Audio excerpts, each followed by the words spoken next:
तो मराठी असं नाही येते मराठी, पण डॉमिनंट लँग्वेज दुसरी झालेली म्हणून थोडं फ्लुएन्सी मध्ये प्रॉब्लेम होतो. पण मला असं वाटतं की ते एवढं इम्पॉर्टंट नाही आहे. जेनझीज खूप ओपन असतात, त्यांचे विचार खूप डिफरंट असतात. They don't fall in to all casteism और languages and all of that. I don't think so आपल्याला हिंदी होणार, मराठी होणार, खान होणार, हे सगळं आपल्याला बोलायची गोष्ट नाही. पण असं नाही की तुम्ही मराठीमध्येच बोला, असं नाही असायला.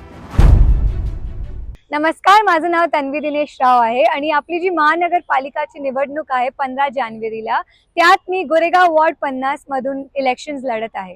जेनझीजला जेव्हा आपण बघतो तेव्हा त्यांचं पॉलिटिकली काही अवेअर असतील नसतील असं सुद्धा एक संभ्रम आहे. तर त्याबाबत तू काय म्हणशील? तेच म्हणजे माझ्या फ्रेंड्स बरोबर जेव्हा पण मी चर्चा करते तर youth Gen Zs are not interested in politics और they are running away from politics. तर माझं हेच होतं की सगळेच जाणार तर आपण बदल कसा आणू. तर मला संधी मिळाली तर मी बोलली चला आपणच let's be the change you want to bring in the society. तर म्हणून पॉलिटिक्स. मग त्यांचा जो म्हणजे त्यांच्यासाठी जो टॅबू हा विषय आहे तो तू कसा त्यांना हे करणार? कारण की जेनझीसाठी पॉलिटिक्स बोरिंग विषय आहे. राईट. मग तू ऍज अ जेनझी किंवा तू ऍज अ युवा नेता तू हा गॅप कसा ब्रिज करशील? ह्याच्या पहिला पण मी सोशल मीडियावर खूप ऍक्टिव्ह होती आणि आता पण आहे. तर मला हेच आहे की लोकांना कशी मी अवेअर करू शकते की अजून जेनझीजचे एवढे सारे स्किल्स आहेत ते चांगल्यापैकी त्यांना वापरायला पाहिजे आणि आपल्याला जे बदल पाहिजे ते अगर जास्तीत जास्त जेनझी येईल. जेनझीज खूप ओपन असतात, त्यांचे विचार खूप डिफरंट असतात. They don't fall in to all casteism और languages and all of that. तर आपण सगळे जेनझीचे ग्रुप जास्त जास्त व्हॉलेंटियर आणू आणि जास्त जुडू तर आपण चेंज, जी आपली जी मुद्द्याची गोष्ट आहे, जे इश्यूज आहे ते आपण सॉल्व्ह करू शकतो असं मी मानते. तू बोलता बोलता बरेचसे म्हणजे भाषा स्विच करतेस, ठीक आहे, मला त्याचा काही प्रॉब्लेम नाही, बट त्याचा तुला कधी असा हे झालंय का, इम्पॅक्ट आलाय का, की ट्रोल केलं गेलंय का तुझ्या स्विच करण्यामध्ये? नक्कीच. माझा फर्स्ट व्हिडिओ तर सगळ्यांनी बघितलेला आणि माझे मी ओळखली जाते आता सुबेक शाह साठी, कारण की माझं हे झालं. माझे हिंदी आणि गुजराती सगळे फ्रेंड्स आहेत, तर रोज रोज आम्ही इंग्लिश आणि हिंदीमध्ये बोलत राहतो. मराठी असं नाही येते मराठी, पण डॉमिनंट लँग्वेज दुसरी झालेली म्हणून थोडं फ्लुएन्सी मध्ये प्रॉब्लेम होतो. पण मला असं वाटतं की ते एवढं इम्पॉर्टंट नाही आहे. एक मराठी माणूस म्हणून तुला वाटतं का की मराठी माणूस धोक्यात आहे? मुंबईमध्ये मराठी माणूस धोक्यात आहे तुला वाटतं का? मला नाही वाटत कोणीही धोक्यात आहे, कारण की आपण खूप सगळे शिक्षित आहोत, सगळ्यांना समजतं की काय होतंय. तर सगळ्यांना स्वतः अॅनलाइज करायला पाहिजे की काय होतंय आणि अवेअर राहायला पाहिजे. तर तुम्ही अवेअर राहणार तर तुम्ही धोक्यात नाही येणार, पण तुम्ही सगळे सांगतात ते ऐकणार तर तुम्ही धोक्यातच राहणार. जेव्हा जेनझीचा विषय येतो तेव्हा सोशल मीडियाचा विषय येतो. राईट. तर मग त्याच्यामध्ये digitally as a Gen Z candidate तू काय हे करशील?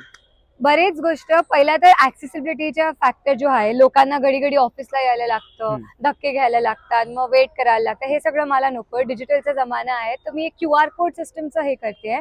त्यात त्यांना फोटो काढू शकतात प्रॉब्लेम्सचे, टेक्स्ट लिहू शकते या फिर व्हॉइस में पण त्यांना रेकॉर्ड करू शकते, मुझे ये प्रॉब्लेम है, आम्हाला हे प्रॉब्लेम आहे. आपली टीम जाईल आणि we try to solve that problem. म्हणजे बेसिकली तू डिजिटलाइज करायचंय तुला तुझा वर्ड. येस. कारण की गरज नाही ना यायचं जायचं. जेव्हा डिजिटली काम होऊ शकतं तर का आपण आपल्याला म्हणजे लोकांना त्रास द्यायचा. आता मध्ये तो मुद्दा चालू झालेला, मग ऍज अ जेनझी उत्तर दे की हिंदी ही भाषा 5वी पासून हे करतात, शिकतात. मग जी आता पहिलीपासून लादली जाणार होती त्यावर तुझं मत काय आहे?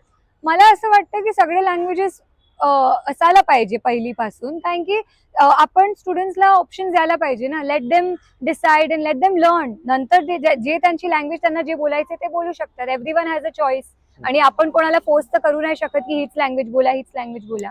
आय फील थोडं ओपननेस आणि लँग्वेज असायला पाहिजे का, कारण की इम्पॉर्टन्स समजायला पाहिजे, एक रिस्पेक्ट असायला पाहिजे सगळ्या लँग्वेजेससाठी. मग जेव्हा मराठी भाषेवरून वाद पेटला जातो की कोणाला मारलं जातं की त्याला मराठी भाषा येत नाही, मुंबईत असून किंवा महाराष्ट्रात असून त्याला मराठी येत नाही, मारलं जातं, त्यावर तुझं मत काय आहे? As a Gen Z I don't support that. की पूर्ण तरीकेने ते सपोर्ट नाही करत, पण मी एवढं बोलते की आपल्या सगळ्या लँग्वेजेसला इक्वल रिस्पेक्ट द्यायला हवी. आता आपण तामिळनाडू जातो या कुठे पण जातो, तिथे पण त्यांना असं वाटतं की सगळ्यांना आपली लँग्वेज यावी आणि त्यांना एक रिस्पेक्ट द्यावी त्या लँग्वेजला. तसंच आय थिंक मराठीमध्ये पण आपल्या मुंबईमध्ये सगळ्यांना मराठी लँग्वेजला रिस्पेक्ट करायला पाहिजे आणि एक इम्पॉर्टन्स द्यायला पाहिजे. पण असं नाही की तुम्ही मराठीमध्येच बोला, असं नाही असायला पाहिजे. म्हणजे जे परप्रांतीयांना किंवा अमराठी माणसांना मारलं जातं की तुम्हाला मराठी का नाही, मराठीत बोल, जे मध्ये व्हिडिओज वगैरे राईट. ते चुकीचे आहेत का? मला असं वाटतं ते चुकीचं आहे. As a Gen Z I feel it's not right.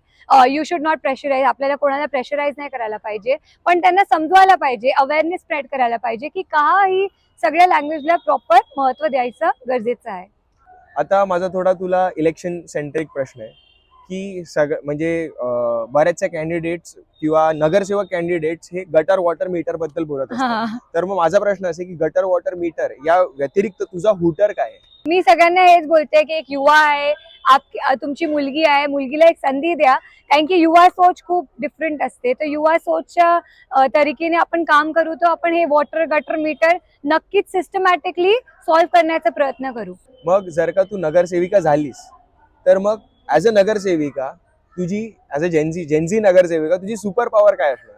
I think as a Gen Z नगरसेविका माझी सुपर पॉवर हे असणार की मी जास्तीत जास्त ऍक्सेसिबल राहू आणि ओपन राहू. ज्यांचे पण विचार आहे, जे पण प्रॉब्लेम्स आहेत ते आपण सिस्टमॅटिकली सॉल्व्ह करू आणि बदल आणायचा नक्कीच प्रयत्न करू. कारण की एवढं वर्ष झाले माहित नाही, मला समजत नाही की का आपण पाठी पडतोय. तर आय थिंक युवा सोच येईल, अजून युवा जुडेल आपल्या प्रजाशी, तर आपण नक्कीच चेंज आणायचं कोशिश करू. मग तुला सुद्धा आता असं वाटतं का की ग्रे हेअर ऑडियन्स कमी झालाय आणि ब्लॅक हेअर ऑडियन्स वाढलाय?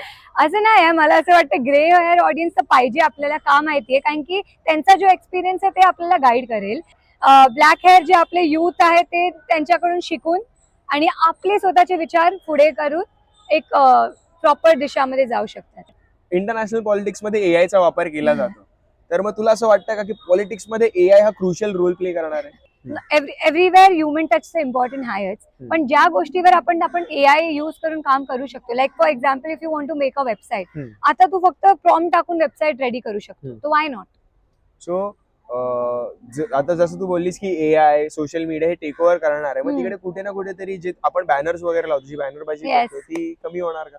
येस, आय फील, बट त्याला टाइम लागणार आता पण. कारण की जसं आपण बोलतोय की नॉट एव्हरी वन इज, जी आपली पहिल्याची जी पिढी आहे त्यांना अजून थोडा टाइम लागणार. म्हणजे त्याचं तू एक्सप्लेन करू शकतेस का एक्झॅक्टली काय होतं तुमच्या डोक्यात? सो बेसिकली एक ऍप असणार जे आपण नॉर्मली पेपर घेऊन फिरतो, तर ते कार्यकर्ता जे असणार आहे त्यांच्याकडे ऍप असणार आणि त्या ऍपवर त्यांना नाव शोधून ते क्लिक करणार.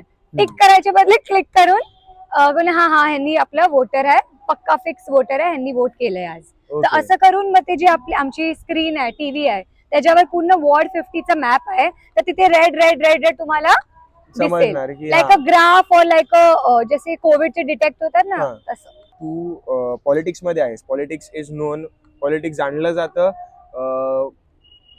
नॉलेजेबल लोकांसाठी. बरोबर. तिकडे जुनी मुरलेली माणसं जास्त असतात. बरोबर. मग तू एक युवा नेतृत्व आहेस, तू जेन झी आहेस त्यात.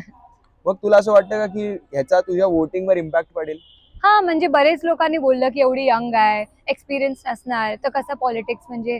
पण माझ्या पप्पाचं पण हाय एवढा एक्सपिरियन्स, त्यांची गायडन्स आणि त्यांच्याबरोबर मी शिकते पण आहे. आणि पप्पाच नाही, आमची जी पूर्ण टीम आहे त्यात खूप वरिष्ठ लोक आहे, त्यांचं सपोर्ट तर माझ्याकडे असणारच. गोरेगाव स्पोर्ट्स क्लब मध्ये जेव्हा मी निवडणूक लढली तेव्हा मी 6th नंबरवर आली आणि that time I was the youngest, 21 वर्षाची होती मी. तेव्हा पण मी एवढी एक्सपिरियन्स होती. पण जेव्हा तुम्ही एक अपॉर्च्युनिटी देता, जेव्हा तुम्ही थोडं पोटेन्शियल बघून एक अपॉर्च्युनिटी देतात, तर लोक एक्सपिरियन्सने आपण शिकतो.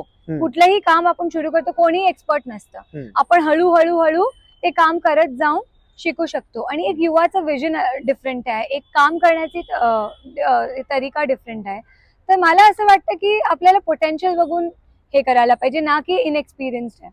सो बीजेपीने असा मुद्दा चालवलेला की मुंबईचा महापौर हा हिंदू होणार, त्याच्यानंतर ते बोलले की मराठी होणार.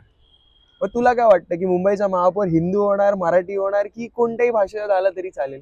आय थिंक जो काम करणारा असो तो होतो जास्त. कुठली भाषा, परत आपण तेच टॉपिक वर बोलतोय.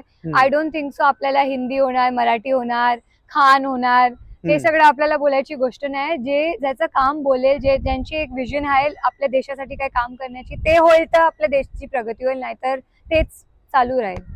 मग तुझा आता प्रचार कसा चालू आहे आणि तुझ्या प्रचारामध्ये तुला असं कधी जाणवलंय का की तू जेनझी असल्यामुळे तुला थोडं कुठे कमी लेखलं जातं? किंवा जेनझी आहे म्हणून एक ऍडव्हान्टेज पण असतो आणि एक डिसएडव्हान्टेज पण असतो. काही लोक बघतात की एवढी यंग मुलगी आहे, कसं करणार हे सगळं. पण दुसरा ऍडव्हान्टेज आहे की त्या लोक हे पण बघतात युथ पुढे येते आणि त्यांना आता नवीन चेहरा आणि नवीन लोकांची आपल्याला गरज आहे.